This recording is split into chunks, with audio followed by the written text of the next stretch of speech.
Cyborg, yeah. Outside, the skin, they are human. Yeah. Human being. Cyborg. That's how you pronounce it. Cyborg. Cyborg. Yeah. Cyborg. Yeah. Cyborg. Yeah. B-O-R-G. Yeah. Yeah. Cyborg. Yeah. Sorry. Cyborg. Yeah, because obviously LSD, I think as an organisation need to think about in terms of getting more members and more young people involved. How to making sure that they join LSD rather than joining the DAB or any of the other political groups. But DAB have many advantage and profit to take about. Because they boast of 1,000 young men waiting. You know why? Because people, if they want to work in Bank of China or some of the pro-China company which they have a higher salary, if they join DAB and they are the member of DAB and they help DAB to be a volunteer during the election, there's a credit to get in there, and especially when people want to work in China. Yeah. Or some people need a station in China and they have a factory up there. They have to, when they go inside to vote, nobody know they vote LSD or DAB, but apparently he has to say I support DAB. Yes. I'm sure a lot of that is going on. I mean, ultimately that's selfish, isn't it? It's someone twisted, It's an individual thinking what they think is good for them in their career and so on. And as an activist, I've always got to appeal to people's higher moral ideals and so on, and to think what is best for the democracy movement as a whole, and so on. I mean, what do you think, Dr. Chan? Oh, I think, Matt, you are making a very I should say, very important remark in a sense. You as a Westerner, you say this is a kind of selfish and moral, and also against the moral ideal, right? Now, this you got to understand for Chinese culture.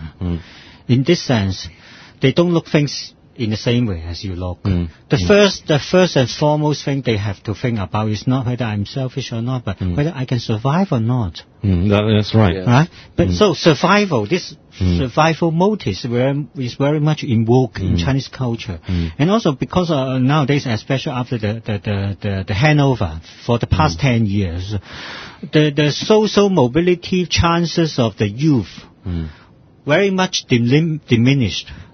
So that's why nowadays many of these young guys, young talents, they find themselves lack of any ways of moving upward. So actually entering the DAB is one of the viable way, and if it helps them to for example enter the Bank of China, right? Many of them. Yeah. In a sense, they will feel themselves compelled to do this. They don't say that I do this out of my own initiative, but they will say, let's put it in Cantonese, 為咗搵食冇計. That means, just for survival. There's no way out. I have to do this. I agree with you. I do agree.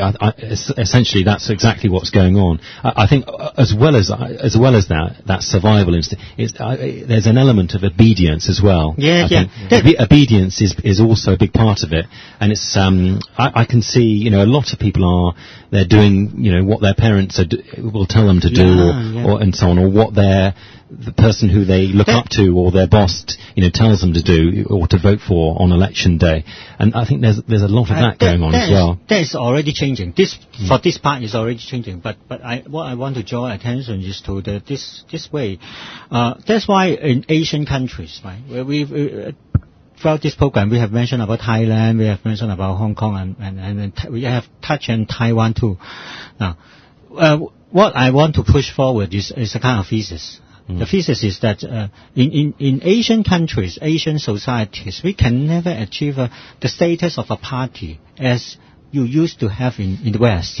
Because many of the people who join a party does not start out from ideals or his own gut beliefs, and start from all kinds of exigencies, right? All kinds of things they find convenient to just join a party. So they don't fight for a party in a sense. You fight for a certain social cause. This is something very important to distinguish. That's why the parties become, for example, in Thailand, become thuggish, right?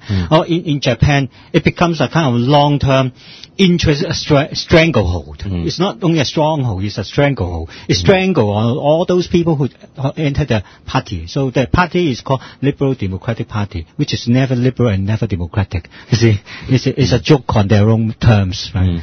And also in Hong Kong, we have all kinds of this League of Social DAB, DAB, right? Who is betraying the democratic and the betterment ideal, right? But because of this kind of so-called central government backing.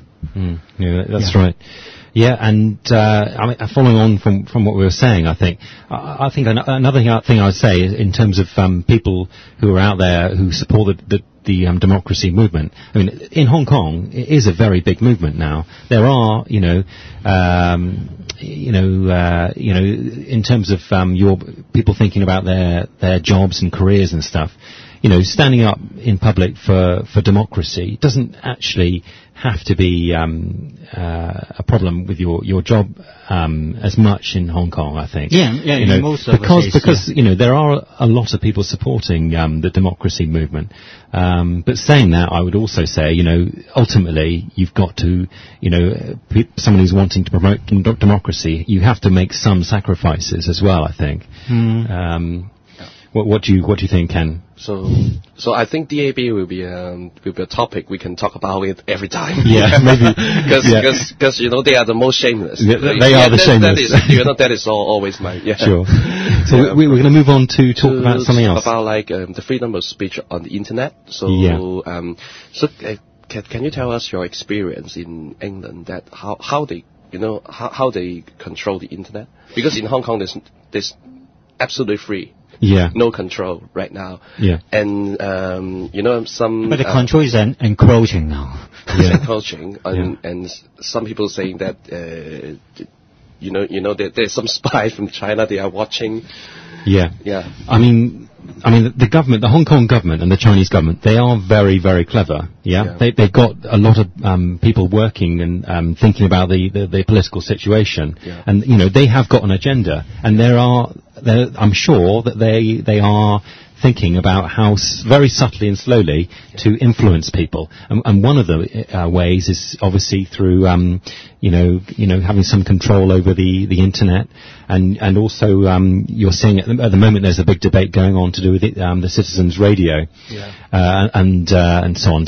So, people who believe in democracy, we've got to make sure that we stand our ground, I think, and fight very hard whenever the government tries to attack even a very, a small area. I think as someone who believes in democracy, you've got to make sure you make a big deal out of it, I think, and to fight back, I think.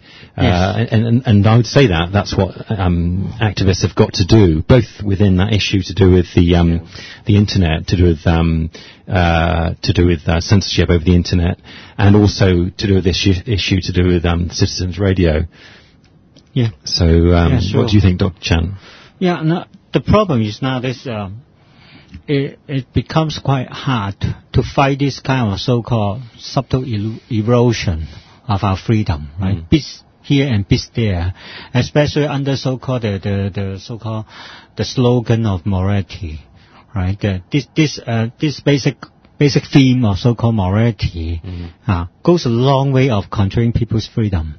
Right, in very subtle ways, and also has a backing of so-called the conservative factions of the Christian religions in Hong Kong. Very, very much in vogue nowadays.